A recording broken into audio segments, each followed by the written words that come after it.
Well, hey everybody, it's Kevbo Jones here with another episode of the wonderful world of baseball cards.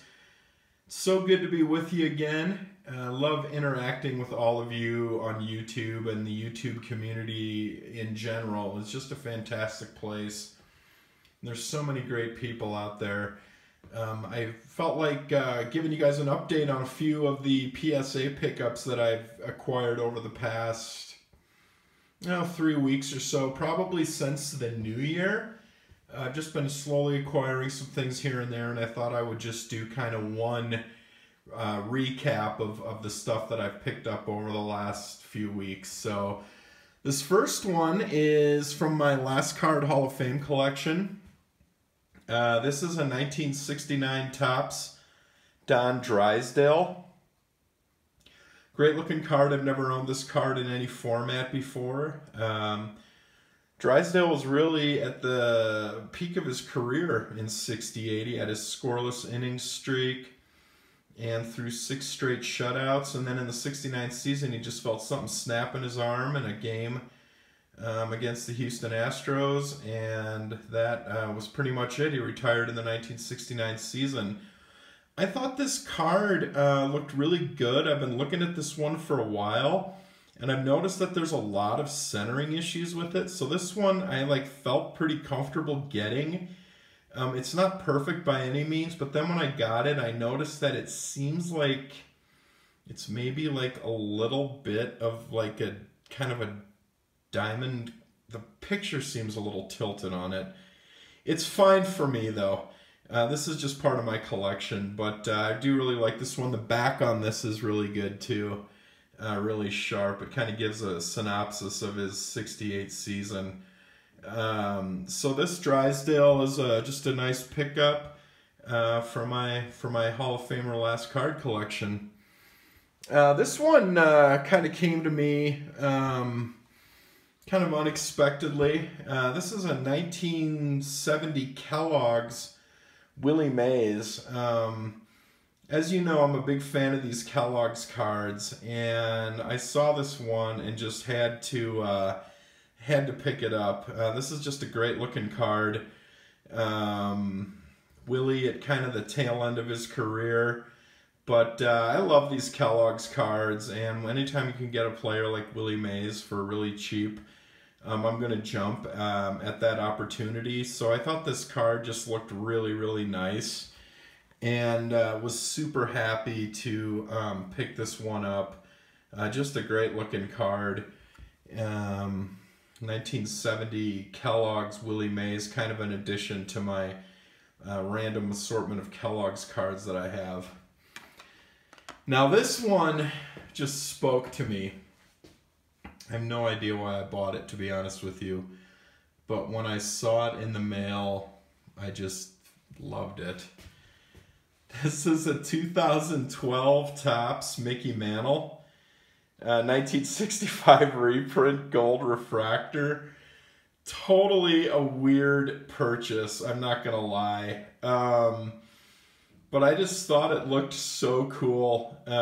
This is just kind of like an iconic mantle card.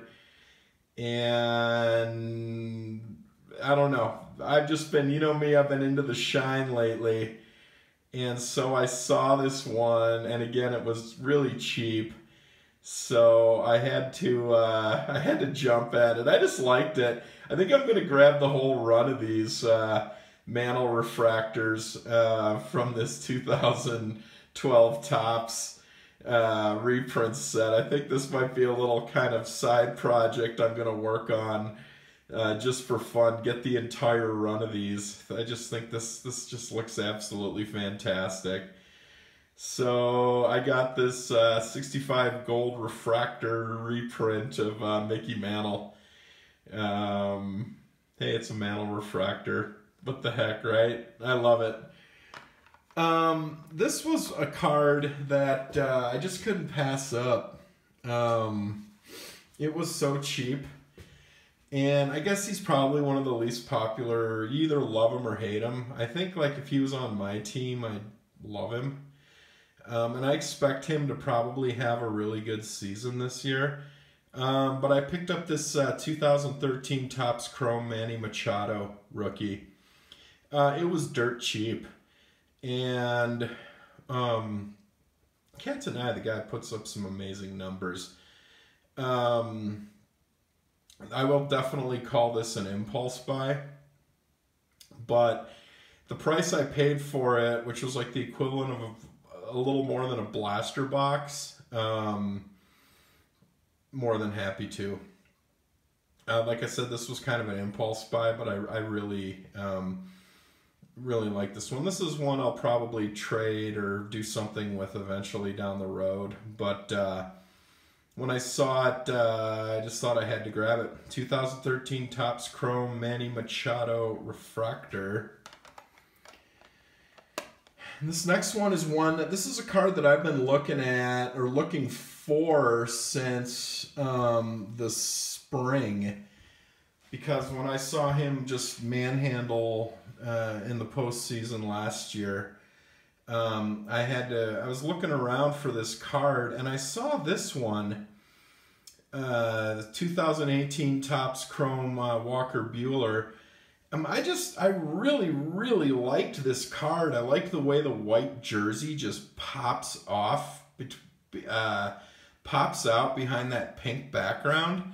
So this is the one that I decided to go with. When I saw this card, I was like, wow, that is really sharp. I just really like the way he stands out in front of that pink background. It just really, really looks good. And I'm a fan of Walker Buehler. I think he's got really good stuff, and he's got a hopefully long career ahead of him. This was another card that was basically like cheap in the cost of the grade. So I've been looking for a Walker Buehler for a while, and then this one popped up, and I was like, you know what, I'm gonna just get this one because I like the way it looks. I like the way he stands out behind that background on this card. So there's a 2018 Topps Chrome Walker Buehler pink refractor. This one's fun. This is a near and dear to me. Picked this one up on New Year's. Watched this documentary on YouTube, this fan-made Tim Tebow video. Called something like Tim Tebow, The Miraculous Season or something. And it just reminded me of Tebow Mania and how fantastic he was. And I feel like he never got a fair shake in the pros. The guy had an amazing run in his really one season with Denver. And that playoff win against the defending champs Steelers in overtime. First play of overtime, that huge pass he threw to Demaryius Thomas. I can remember like texting my buddies and like everybody being super excited for Tebow. And then he basically got run out of Denver by John Elway. And then the Jets never gave him a chance. They were like trying to turn him into a fullback or something. This guy had intangibles. I was talking, kind of joking with my local card shop guy about picking up this card. And he said back in the heyday of Tebow Mania, this card was like $400. I'm not sure I believe that. But Tebow Mania, 2010 Topps Chrome Tim Tebow Refractor. I picked this up for like $18. And he's iconic. Tim Tebow's going to be around in our conscious, in the media landscape for the next 40 to 50 years. Would not surprise me if he is a U.S. Senator someday.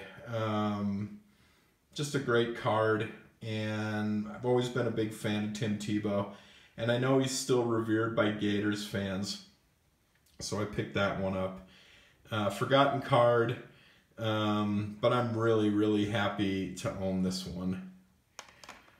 And then the last two are super fun, a little bit of basketball. This was a treat to myself. 1988 Fleer, Michael Jordan. I've always loved this card and have had my eye on this card for a while.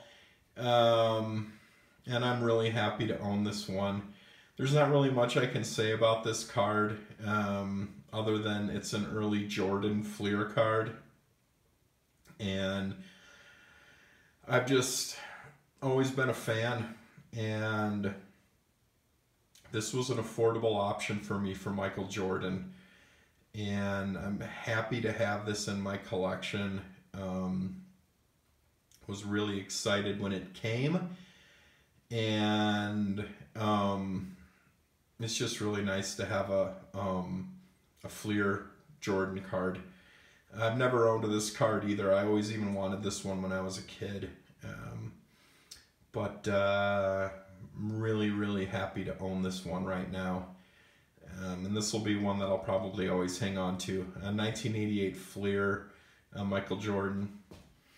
And then the last card that I picked up, I got this one the same day I got the Tebow. I got a Giannis rookie. It's his Prestige. But I just thought this was just a great looking card. I love this photo on the front. This is a beautiful, beautiful card. And it was so cheap. I won this in an auction, and I could not be more happier with this card. My biggest regret with sports card collecting is that I was not collecting in 2013, because I was heavily watching the Milwaukee Bucks. I had the NBA League Pass and literally watched every Bucks game, and I saw Giannis as a rookie, and I saw his potential.